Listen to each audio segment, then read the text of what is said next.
नमस्कार शेतकरी मित्रांनो, शेतकरी मुलाखत या यूट्यूब चॅनलमध्ये आपले सहर्ष स्वागत आहे। जर तुम्ही आजपर्यंत आपल्या यूट्यूब चॅनलला सबस्क्राइब केले नसेल तर चॅनलला सबस्क्राइब करून घ्या, जेणेकरून शेतीविषयक अशी नवीन माहिती आपल्यापर्यंत पोहोचत राहील। तर मित्रांनो, आज आपण जाणून घेणार आहोत उन्हाळ्यामध्ये शेळी पालन करत असताना उन्हाळ्यामध्ये शेळ्यांना खूप अडचणी येतात। त्यात प्रामुख्याने 3 प्रमाणच्या अडचणी येत असतात। त्या कोणत्या तुम्ही व्हिडिओच्या माध्यमातून सांगणार आहे, तुम्ही व्हिडिओ शेवटपर्यंत बघा। तर उन्हाळ्यामध्ये सर्वात म्हणजे मेन 3 अडचणी शेळ्यांवर येत असतात। पहिली गोष्ट तर त्यांच्या दूध उत्पादनावर घट होत असते। दुसरी गोष्ट त्यांची शेळ्यांची जे वाढ आहे, शेळींच्या वाढावर त्याचा परिणाम होत असतो। आणि तिसरी गोष्ट शेळ्यांच्या आरोग्यावर।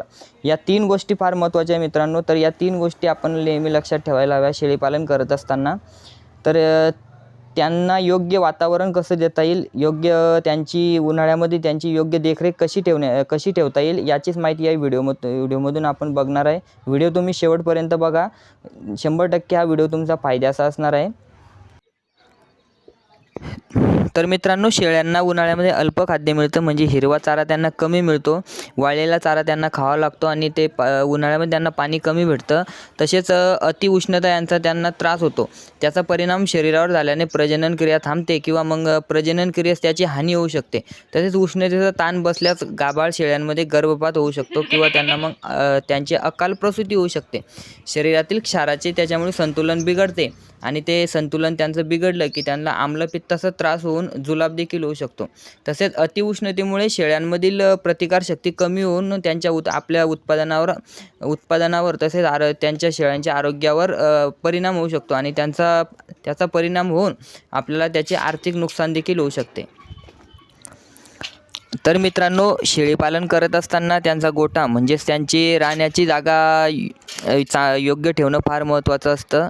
तर मित्रांनो, म्हणजे शेळ्यांना जास्तीत जास्त सावली पुरेल अशा ठिकाणी आपला गोठा असायला पाहिजे। गोठा एकदम हवेशीर असावा, गरम हवा बाहेर जाण्यासाठी व थंड हवा आत येण्यासाठी त्यात जागा असायला पाहिजे। तसेच आपण गोठ्याच्या आजूबाजूने झाडे लावायला पाहिजे, जेणेकरून तिथलं वातावरण थंड राहील। जर आपण आपल्या छताला पत्र वगैरे असतील तर त्या पत्रांना पांढरा रंग मारायला पाहिजे, जेणेकरून उष्णतेचं परावर्तन होऊन उष्णतेचा त्रास कमी होईल। तसेच गोठ्यात हवा खेळती राहण्यासाठी आपण पंखे देखील लावू शकतो। गोठ्याच्या भोवती बारदान म्हणजेच आपण साध्या भाषेत त्यांना रटके म्हणतो, ते रटके किंवा मग एखादा थंड राहील तो कपडा, जेणेकरून तिथे येणारी गरम हवा थंड होईल आणि आतील थंड हवा आतच राहील। अशा प्रकारे आपण तिथे नियोजन करू शकतो। शेळ्यांना जास्तीत जास्त वेळा पाणी पिण्यास उपलब्ध असेल तर आपण याची दक्षता घ्यायला हवी की आपण त्यांना जास्तीत जास्त प्रमाणात पाणी देऊ शकतो। तसेच ज्यांच्याकडे शेड नसेल त्यांनी तात्पुरते शेड म्हणजे जसेच ऊसाचे पाचड झाले, ज्वारीचा काड, गवताचे काड इत्यादींचा वापर करून त्यांच्यासाठी योग्य शेड आपण बनवू शकतो आणि त्यांचं तापमानापासून संरक्षण करू शकतो।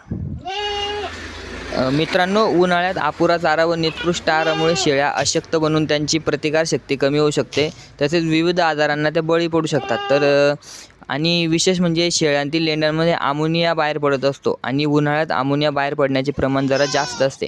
अशा वेळेस हा वायू शेळ्यांना घातक ठरू शकतो। हे टाळण्यासाठी गोठा स्वच्छ ठेवणे आवश्यक आहे। दररोज स्वच्छता करणे गरजेचे आहे। जर आपण अस्वच्छ गोठा ठेवला तर शेळ्यांना त्वचेचे आजार, फुफ्फुसाचे आजार, पचनाचे विकार आणि खुरांचे आजार देखील होऊ शकतात।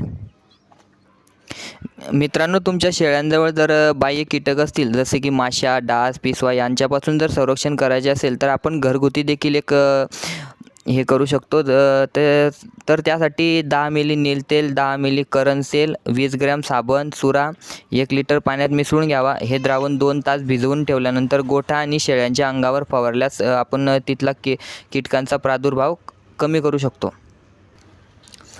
मित्रांनो, बरेच शेतकरी काय करत असतात की शेळी पालन करत असताना जसे माणसाला दिवसभरामध्ये 2 वेळेस जेवण लागतं, तसंच प्राण्यांनासुद्धा लागतं। तर बरेचसे शेतकरी काय करत असतात, एकच वेळेस सगळ्या जनावरांना चारा टाकून देतात। तसं न करता जर शेळ्यांना दिवसभर लागणारा चारा आपण एकदा देण्याच्या ऐवजी असं त्याची विभागणी करून 2-3 वेळेस जर दिला तर तो आपल्या फायद्यात राहील. चाऱ्याची कुट्टी करून हिरवा व वाळलेला चारा यांचे मिश्रण करून द्यायला पाहिजे. तसेच वाळलेल्या गवतावर किंवा मग आपण जो कडबा त्यांना टाकतो त्याच्यावर मिठाचं किंवा मग गुळाचं पाणी शिंपडावं, जेणेकरून ते आवडीने चारा खातात.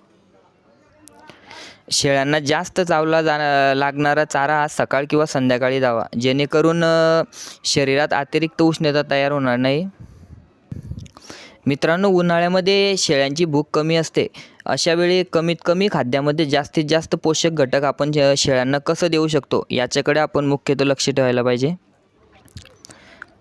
मित्रांनो, उन्हाळ्यामध्ये पशु आहार देताना त्याच्यामध्ये आपण बटाट्याचा वापर केला गेला पाहिजे, कारण बटाट्यामध्ये क जीवनसत्व असतं आणि या क जीवनसत्वामुळे दुधाची उत्पादकता वाढते.